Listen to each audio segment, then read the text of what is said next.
Yeah, how's it actually making water? Limestone cavern, actively still forming and growing. So we cannot touch any of the rocks, formations, or boulders in here. If we do, the salts and oils in our skin will start to discolor and kill these rocks. Now, no smoking, vaping, eating, or drinking. If you want to drink water, we do not care about that. Also about pictures.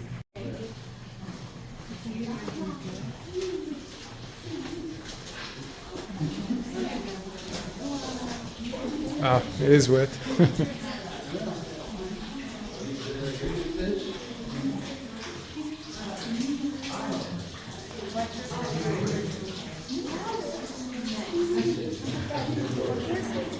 Alright, so our cavern stays at a constant 52 degrees all year round. It is much colder in here than it is outside, that's for sure. If you haven't noticed our fish yet, we have trout, brown, rainbow, and speckled. These fish are super important to us because they actually led to the discovery of the cavern. Back there in 1822, there was 2 fishermen walking by one day. They seen some fish going through a small hole in the side of the mountain. They seen that hole was big enough for them to cross through. So they crawled through about where our doorway is now to about 40 degree cold, waist high water. That's how our cavern was first discovered and how we can actually get it to where it's today. As we're going on, make sure you get close to this chain thing.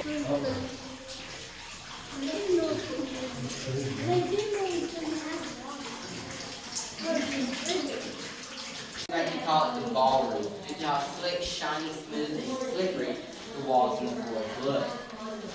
It is tall enough for a grown adult to go up there and start dancing around, but you probably do not want to because like I was saying earlier, you'd be falling through the floor and hitting your head on the rocks on the beach. Now, we do have multiple different formations in here that I'll be pointing out and showing, but in this room we do have one that whenever we go into this next area, we're going to wait for this group to move, but then whenever we do, Watch your head.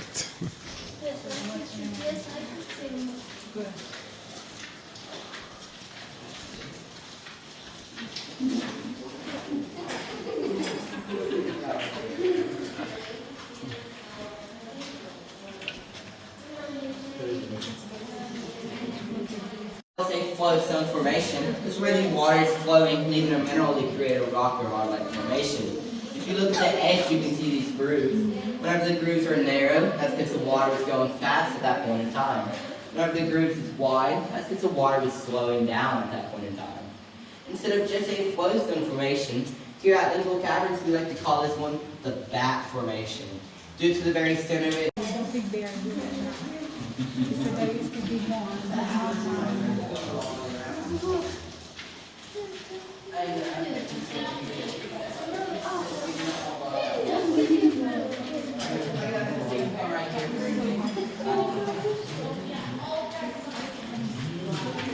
We're having a group passing by, so we're going to try to get everybody in here.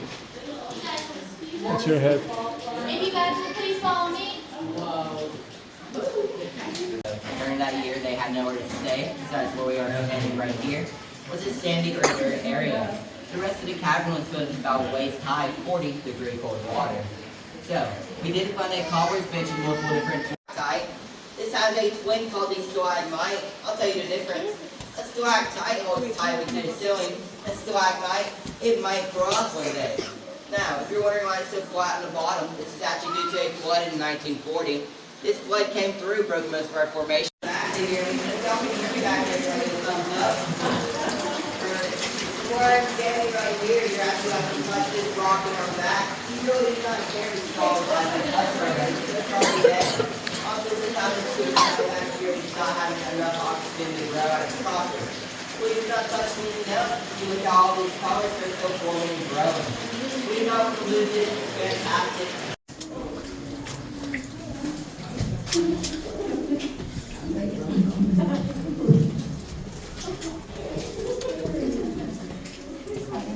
Wow. This is so claustrophobic.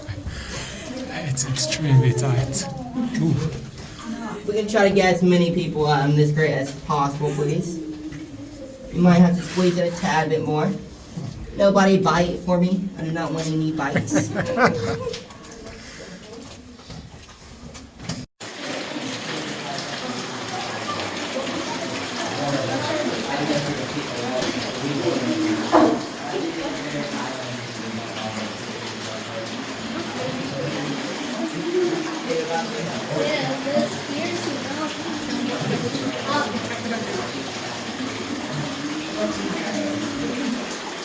Alright, so in our cavern we do not have any precious stones, like somebody while I'm talking about it.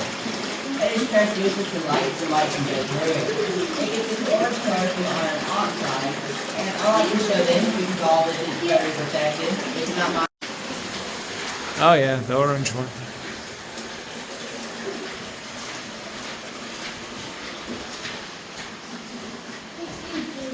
Be careful, don't slip. Wow. Alright, so I want to make sure everybody can see this formation towards my right and the people in the very back see it. Yep. Alright, so this room is what we call our guest what room. Whenever people walk in here, they're like, hey, that kind of looks like a pickle or an avocado. Do you think it looks like anything else today? Any imaginary minds? Corn? I've gotten that one too. A cucumber. This is a stalactite. This house on entitled to the wall. This is our largest and oldest one. It takes about 125 years for a cubic inch of this stuff to grow. So if you do the math, it takes about a while. It takes about 2 to 3 million years for it to get this big. This isn't our oldest formation though. This is our second. Our first is right over here towards my left, at what we like to call frozen Niagara.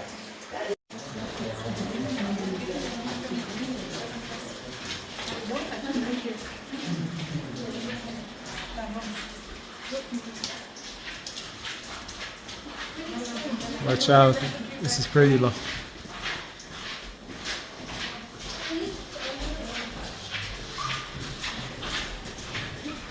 Get a little wider here.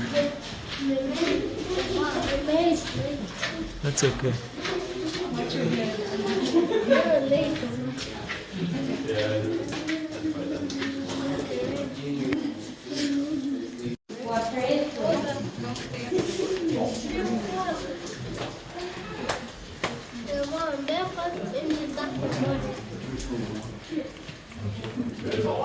Good, they got rain.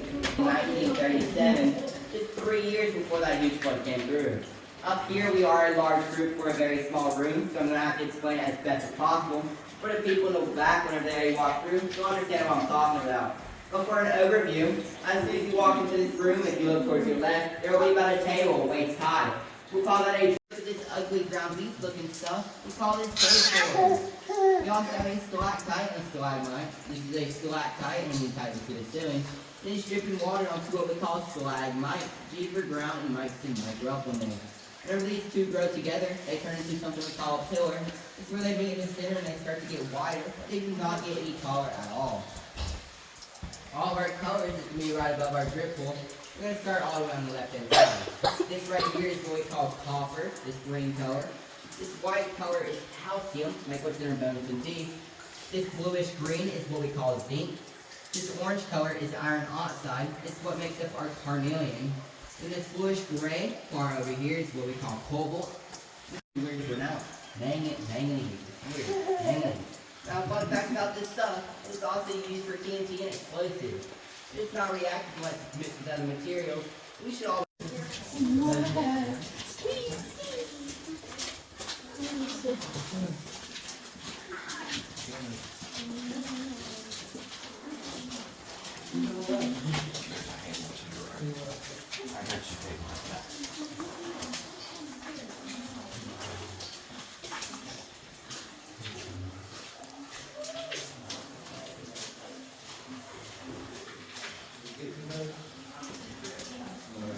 Watch out, Brian. We're going down, okay? Cool. We are around 750 feet back from that main door we entered through, but our cavern does go another 650 feet back there. We can't go back there though because we would have to start crawling through about, I think it gets to about as tall as a foot. And I do not want to do that. I'm not that good at claustrophobia. The bottomless pool is enough for me. Now, at the very end we have a pool called the signature pool. This is because Thomas Edison's a mineralogist and his crew back since we do not have any bottom, they couldn't find any, but they were a cave. Nobody's ever made it this far. Let's show. So someone had a bright idea to pick up a rock out of the creek and carve two things. You'll have to take a step.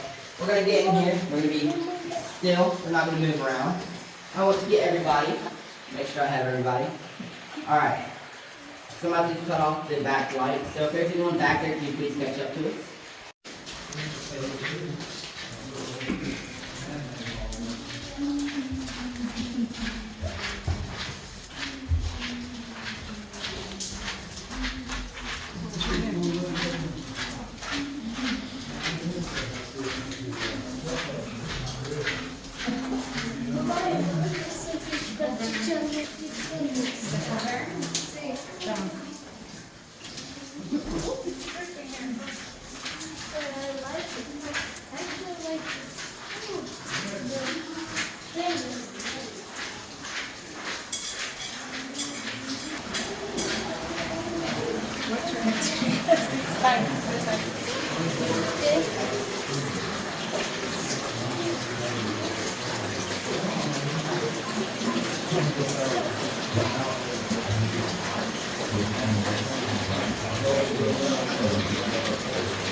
Thank y'all for coming. I hope you enjoyed it. Have a great rest of your day. We're going to get up here, I'll spread on this mat, we'll step on it, we'll step right back off. I'll show you those pictures and I'll set you free. You can go have fun.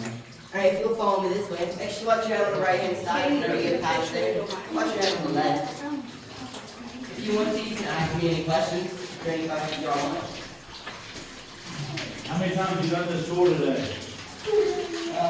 Only have 4 pieces today. Oh, okay. So I've done this for probably around 11 times. Oh, nice.